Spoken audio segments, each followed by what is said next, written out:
अस्सलामु अलैकुम वरहमतुल्लाहि वबरकातुहू। ख़तरनाक औरत। एक शख्स ने किसी बूढ़े से पूछा, सुना है जिस औरत से आपकी शादी हुई थी वो बड़ी ख़तरनाक औरत थी और आपने डर के मारे उसे तलाक दे दी थी। बरगद के दरख्त के नीचे कुर्सी पर बैठे एक खामोश तवा बूढ़े से एक मंचले ने इस्तेहज़ाइया कहा। साथ ही करीब बैठे नौजवानों की टोली ने आंखों ही आंखों में एक दूसरे को हंसकर देखा। अल्लाह बख्शे उसे, बहुत अच्छी औरत थी। बिना नाराज़ हुए, बग़ैर गुस्सा किए बाबा जी की तरफ से एक मुतमईन जवाब आया। मुस्कुराहटें सिमटी। एक नौजवान ने ज़रा ऊंची आवाज़ में कहा, लेकिन बाबा जी, लोग कहते हैं वो बड़ी ख़तरनाक औरत थी, क्या नहीं? बाबा जी कुछ देर खामोश रहे, फिर कहने लगे, कहते तो ठीक ही हैं, वो औरत वाकई बहुत ख़तरनाक थी और हकीकतन मैंने डर के मारे उसे तलाक दी थी। ये बात तो मर्दानगी के ख़िलाफ़ है। औरत से डरना कहाँ की बहादुरी है? नौजवान जोशीले अंदाज में बोला। मैं औरत से नहीं डरता था, मैं तो उससे डरता था जिस तक उसकी रसाई थी। पुरसुकून जवाब। नौजवानों ने हैरत से एक दूसरे की तरफ देखा।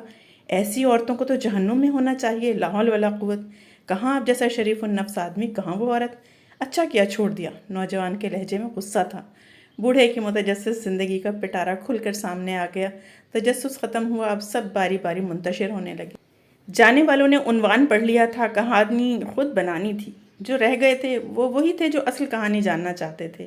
मैं भी ऐसा ही सोचता था कि उसे जहन्नुम में ही होना चाहिए था, तभी मैंने उसे जहन्नुम जैसी ज़िंदगी दी थी। बूढ़ी आंखों में इज़्तिराब था। ये तब की बात है जब मैं सरकार के यहाँ 1 रुपया माहवार पर मुलाजिम हुआ। मेरी माँ चाहती थी कि मेरी शादी हो जाए। रिश्ता ढूंढा गया। एक मूंगफली फरोश की बेटी मेरी माँ को पसंद आई। सलीक़ामंद, खूबसूरत, एकदम खामोश तबा। मुझे इस रिश्ते पर एतराज़ था कि वो एक मूंगफली बेचने वाले की बेटी है। मज़दूर की औलाद को पेट की फ़िक्र रहती है, तरबियत की नहीं। तरबियत बड़े घरानों में की जाती है जहाँ अफलास आँखों की रोशनी छीनने से कासिर होता है। वो क्या तरबियत देगी मेरी औलाद को?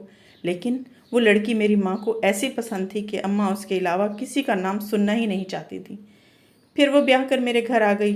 रुखसती के वक्त उसके बाप ने मुझे कहा, मेरी बेटी सीधी सादी है, इसे दुनियादारी का कोई ख़ास पता नहीं, अगर कहीं कोई चूक हो जाए तो माफ़ कर देना।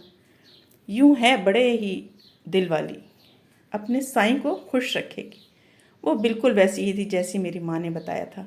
सलीक़ामंद, सुघड़, ताबेदार। बाबा जी की वही घिसी पिटी बाबों वाली दास्तान होगी, ये सोचकर दो नौजवान उठकर चले गए। मेरी बाहर दोस्तों के साथ सोबत कोई अच्छी नहीं थी। मुलाजमत के औकात में खाना घर से बाहर खाता, दोस्तों में बैठता, रात गए तक महफिल चलती, फिर घर जाता। वो क्या खाती थी, क्या पीती थी, किस हाल में रहती थी, मुझे कोई परवाह नहीं थी। उन्हीं दिनों मेरी माँ भी दुनिया से रुखसत हो गई। एक रोज़ मैं जुए में भारी रकम हार कर जब थका हारा घर आया तो कहने लगी, आप तो खाना बाहर खा लेते हैं, मुझे भूख लगती है, हो सके तो एक ही बार महीने का राशन डलवा दिया कीजिए, रोज़ रोज़ बाज़ार से ख़रीदारी की सहुबत भी नहीं उठानी पड़ेगी। क्या इस मूंगफली बेचने वाली की बेटी की इतनी औकात कि मुझसे मुतालबा करे? मुझे तैश आया।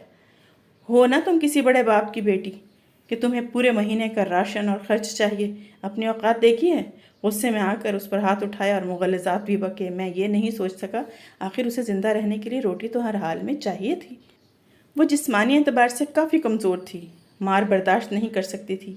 पशेमानी थी या क्या, वो 2 दिन तक बिस्तर पर पड़ी रही, फिर मुझे उसकी भी कोई परवाह भी नहीं थी।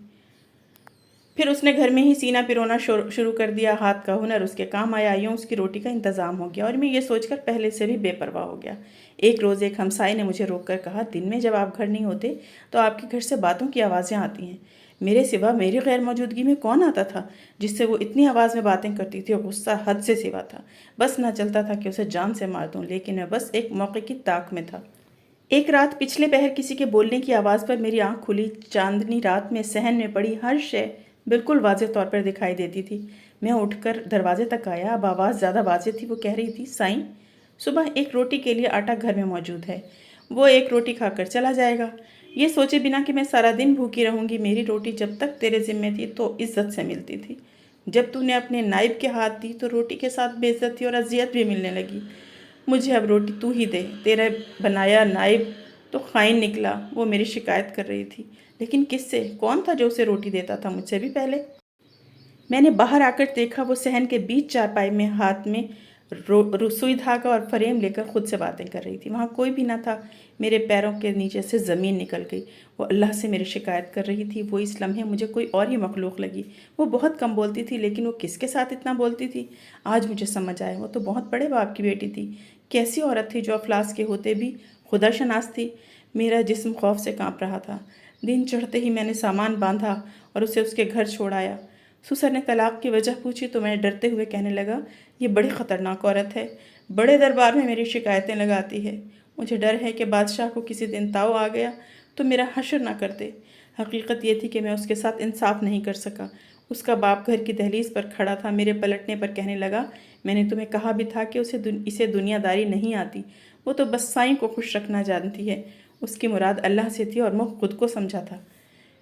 जब मैं घर वापस आया तो मुझ पर इंकशाफ हुआ। रात को उसने यही तो मांगा था, तू खुद मुझे रोटी दे, तेरा नाइब तो खाइन निकला और आज नान नफ़े का इख्तियार मुझसे छीन लिया गया। मैं बेतहाशा रोया। उसका साईं बहुत बड़ा था।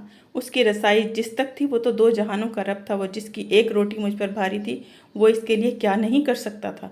मैं वाकई डर गया था। मैं आज भी डरता हूँ, कहीं मेरे हक़ में उसने कोई बद्दुआ न कर दी हो।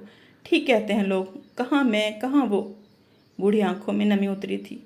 मैं कोरे चश्म से उसे पहचान ही नहीं सका। मैं नहीं डरता था, हालांकि डरना चाहिए था। उसके साईं ने तो पहले ही कह दिया था, औरतों के मामले में खुदा से डरो।